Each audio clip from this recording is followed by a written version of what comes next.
कड़ी नंबर 33, 34 और 35 में हमने शारदा के केस का जिक्र किया है। शारदा जो कि इस बर्थ में उत्तरा के नाम से एक महिला है। अब हम थोड़ा सा शारदा के बचपन का जिक्र कर लेते हैं। शारदा जब बच्ची ही थी तब से उसको बंगालियों में और बंगाली साहित्य में विशेष रुचि हुआ करती थी, जबकि वो मराठी थी और वो बंगाली भाषा जानती नहीं थी, तो वो मराठी में जो अनुवाद किया जाता था बंगाली साहित्य का उसे पढ़ा करती थी। उत्तरा एक बहुत ही एजुकेटेड फैमिली से बिलोंग करती थी। उत्तरा ने भी पहले अंग्रेज़ी में और फिर लोक प्रशासन में पोस्ट ग्रेजुएशन किया और वो नागपुर कॉलेज में एक लेक्चरर के रूप में भी कार्य करती रही। कुल मिला के आप शारदा जो कि इस बर्थ में उत्तरा नाम से है, उसे आप एक बुद्धिमान, एक आधार वाली महिला के रूप में जान सकते हैं। जैसे कि मैंने बताया कि शारदा का केस बहुत इंटरेस्टिंग और बहुत यूनिक है, क्योंकि जो आमतौर पे पुनर्जन्म के केस होते हैं जिसमें यादें शुरू होती हैं 2.5-3 साल की उम्र के आसपास और जब तक बच्चे 5-6 साल के होते हैं तब तक भूल भी जाते हैं, लेकिन ये केस बहुत अलग था। अब शारदा 1973 में जब वो उत्तरा के रूप में 32 वर्ष की थी, तब उसे दमे की प्रॉब्लम हुई और उसे नागपुर के ही एक अस्पताल में भर्ती कराना पड़ा। अब हॉस्पिटल में भी एक बहुत इंटरेस्टिंग घटना घटी। उत्तरा के डॉक्टर थे डॉक्टर J.R. जोशी, जो उसकी देखभाल कर रहे थे और वो बंगाली थे। और उसी समय पर जब उत्तरा हॉस्पिटल में एडमिट थी तो एक योगी वहाँ पर आए और उन्होंने जो वहाँ पर मरीज़ थे उनको ध्यान विधि सिखाई। उनसे ध्यान विधि सीख कर उत्तरा हॉस्पिटल में ही ध्यान लगाने लगी और कुछ समय बाद उत्तरा के व्यवहार में परिवर्तन आने लगा। वो एक अलग ही भाषा बोलने लगी और वो इतनी शुद्ध बंगला बोला करती थी कि उसे सामान्यतः लोग समझ भी नहीं पाते थे, क्योंकि बंगला भी वो एक्सट्रीम शुद्ध बोला करती थी, जो आज से 200 साल 150 साल पहले बोली जाती थी, उतनी शुद्ध बंगला। और वो कपड़े भी अलग तरीके से पहनने लगी थी। जैसे कि वो साड़ी पहनती थी तो उसने साड़ी पहनने का अपना स्टाइल बंगालियों वाला कर लिया। मराठी स्टाइल में साड़ी वो बांधा करती थी, वो स्टाइल उसने चेंज कर दिया। यहाँ तक कि उत्तरा ने कभी घूंघट नहीं निकाला था, लेकिन जब उसने साड़ी का अपना पहनावा चेंज किया तो उसने साड़ी का भी घूंघट निकालना शुरू कर दिया। सिर्फ इतना ही नहीं है, वो हॉस्पिटल से भी कई बार भाग जाया करती थी, ये कहकर कि वो ऐसी जगह जाना चाहती है जो उसको अपनी लगती थी, वो ऐसी जगह पे जाना चाहती है। अब वो स्थान नागपुर भी उसे अपना नहीं लगता था। अब इन सारी बातों से उत्तरा के माता पिता बहुत परेशान थे, क्योंकि उनका बंगाल से कोई लेना देना नहीं था और वो इस बात से परेशान थे कि कैसे ये बंगला भाषा बोलने लगी, वो भी इतनी शुद्ध। और जिस समय वो बंगला बोलती थी उस समय वो बंगला ही बोलती थी, कोई और लैंग्वेज मराठी वो बोलती भी नहीं थी। तो उस टाइम तो उसकी भाषा को समझने में भी बहुत दिक्कत होती थी। उस वक्त जो इलाज कर रहे थे उत्तरा का डॉक्टर जोशी, वो क्योंकि बंगला थे और उनकी बंगला पर अच्छी पकड़ थी, तो वो उसकी भाषा को समझा करते थे और उसका अनुवाद करके उसके मम्मी पापा को बताया करते थे। आगे उत्तरा ने शारदा के विषय में बताया। उसने बताया कि जो शारदा थी उसके पिता का नाम है ब्रजनाथ चट्टोपाध्याय, जो कि वर्धमान में एक मंदिर है कंकालीन मंदिर, उसके पुजारी थे। तो जब रिसर्च की गई तो पता चला कि जिस स्थान पर वो मंदिर का जिक्र कर रही थी कि मेरे पिता इस स्थान पर पुजारी हुआ करते थे मंदिर के, उस स्थान पर कभी मंदिर हुआ करता था। ये बात बाद में सत्यापित हुई।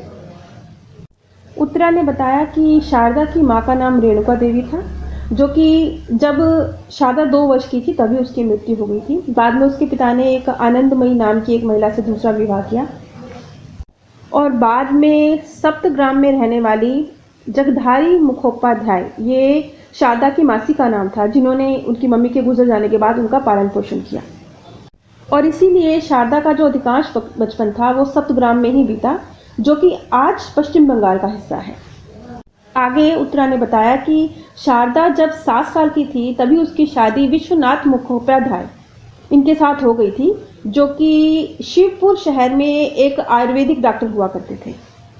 उस ज़माने में उसके पति टट्टू पर बैठकर एक गांव से दूसरे गांव मरीज देखने जाया करते थे। उस ज़माने में, ये क्योंकि ये 150-200 साल पुरानी बात कर रही है, तो उस समय पे वाहन तो नहीं होते थे। तो बाद में जब और सवाल किए गए शारदा से, उसके पति का नाम उससे पूछा गया, तो जैसे उस ज़माने में बंगाली महिलाएं या कोई महिलाएं ज़्यादा अपने पति का नाम नहीं लिया करती थी, तो उसने बंगला में लिख कर अपने पति का नाम बताया, मुंह से बोलकर नहीं बताया, लिख कर बताया। अब ये तो और भी ज़्यादा हैरान करने वाली बात थी कि वो लिख सकती थी बांग्ला, ये तो उसके बोलने से भी एक कदम आगे की बात थी, लेकिन उसने लिख कर अपने पति का नाम बताया। अब आगे एक और दिलचस्प घटना घटी। शारदा जब अपने व्यक्तित्व में आती थी, उत्तरा में जब शारदा प्रकट होती थी, तब शारदा ऐसा व्यवहार करने लगी जैसे कि वो डॉक्टर जोशी की पत्नी हो, और इस बात से डॉक्टर जोशी बहुत असहज हो गए। यहाँ तक कि जब उसने डॉक्टर जोशी को एक अन्य महिला डॉक्टर के साथ बैठकर लंच करते हुए देखा, तो उसे इतना बुरा लगा कि उसने डॉक्टर जोशी को डांट दिया। उनके साथ ऐसे व्यवहार करने लगी जैसे वो उनकी पत्नी हो, उस पर उनका हक हो। और एक स्थान पर उत्तरा ने ये कहा भी कि डॉक्टर जोशी उसके पति हैं।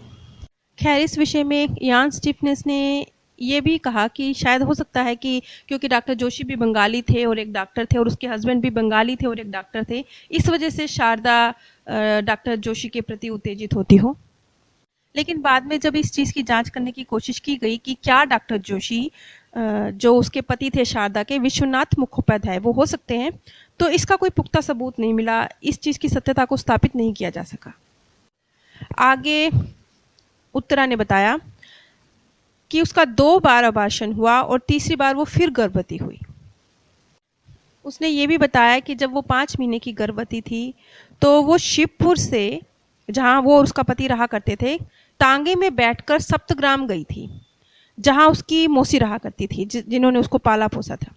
और शायद उस समय में वो एक अच्छी धनवान फैमिली से रही होगी। तो क्योंकि उसने आगे ये भी कहा कि हीरे का एक नाक का कांटा और 125 रुपये वो घर छोड़कर गए थे, इस डर से कि कहीं कोई डाकू उनका कीमती सामान ना लूट लें। अब उस ज़माने में 125 रुपये और हीरे का नाक का कांटा, तो ये बड़ी बात थी।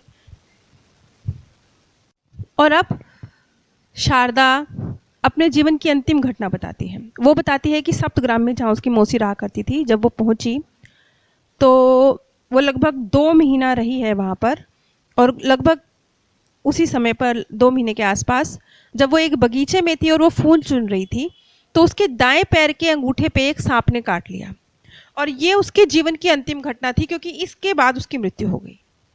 अब यहाँ पे शारदा ये नहीं कह रही है कि उसकी मृत्यु हो गई, शारदा ने सिर्फ इसका वर्णन किया है कि मेरे दाएं पैर के अंगूठे पर एक सांप ने काटा, उसके बाद उसकी मृत्यु हो गई। ये तो हम कह रहे हैं जिन्होंने इस केस की जांच करी।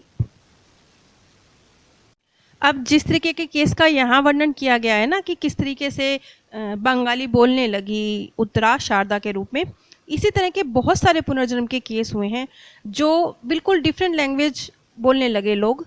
अगर आप इन केसेस को पढ़ना चाहते हैं तो एक पुस्तक है अनलर्नड लैंग्वेज, इस नाम से एक पुस्तक है। ये पुस्तक भी डॉक्टर इयान स्टेफनिस ने ही लिखी है। आप इसमें इस तरह के बहुत से केस की जानकारी हासिल कर सकते हैं जो इस तरीके से लोगों ने एक अन्य ही भाषा को बोलना शुरू कर दिया।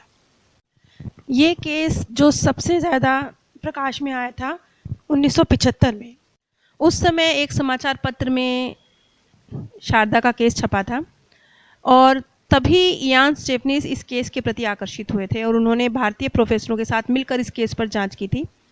और इससे पहले, इयान स्टेफनिस से पहले ही जो बंगाल के मूल निवासी थे प्रोफेसर पियाल और डॉक्टर आर.के. सिन्हा, ये खुद भी बंगाल के ही निवासी थे और उन्होंने इस केस को बहुत गहराई से जांचा समझा था।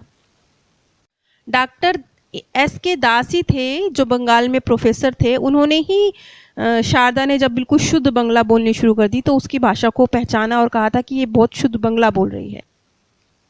बाद में उन्होंने शारदा ने जो कुछ बोला उसकी टेप रिकॉर्डिंग भी की और उसका भी अध्ययन किया गया, और बाद में इसी केस को एक बार फिर से अनलर्न लैंग्वेज बुक है उसमें भी शामिल किया गया।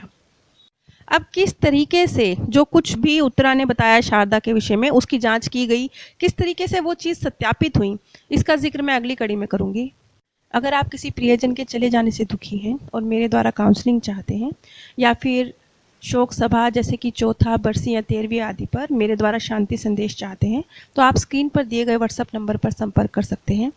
आप सभी पर परमात्म सौंदर्य, प्रेम और आनंद सदैव बरसता रहे। आप सभी दिव्य परम धाम में स्थान प्राप्त